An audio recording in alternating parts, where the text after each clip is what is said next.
In this video, we're talking about fever. Now, fever can often be defined as a temperature above 38 degrees Celsius. Now, I guess the question is, when do you need to worry about a fever?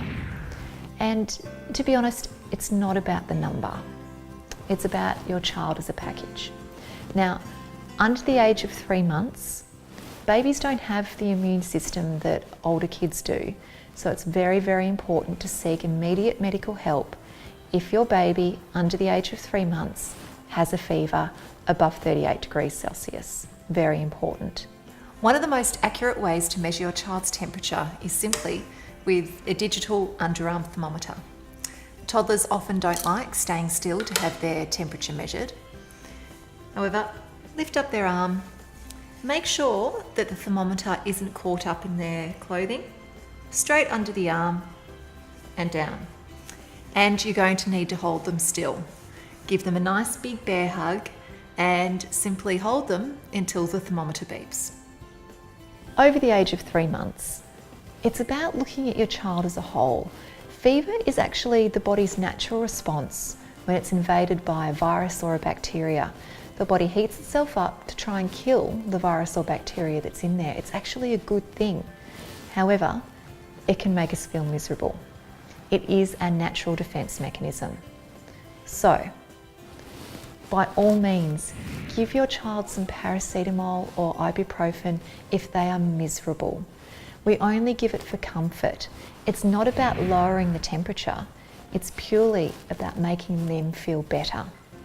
If you've got a child who is miserable and feeling terrible with a temperature of 38, by all means give them some paracetamol. If you've got a child with a temperature of 39 who's running around and drinking well and is actually reasonably happy, then there's no need to give them the paracetamol or ibuprofen. However, if your child is sleeping and they have a fever, you don't need to wake them up to give it to them.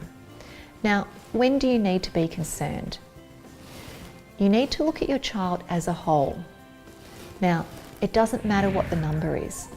If they are floppy, lethargic, miserable, they're not drinking properly, they might not have as many wet nappies, and they look unwell, you need to get medical help no matter what that number is. However, even if they have, a higher temperature and they're drinking well, they've got good wet nappies, they're happy in themselves, then you can be less concerned. Now, always trust your instincts. If you are worried about your child because you know them best, always get medical help. But remember, it's not about the number with the temperature, it's about looking at your child as a whole.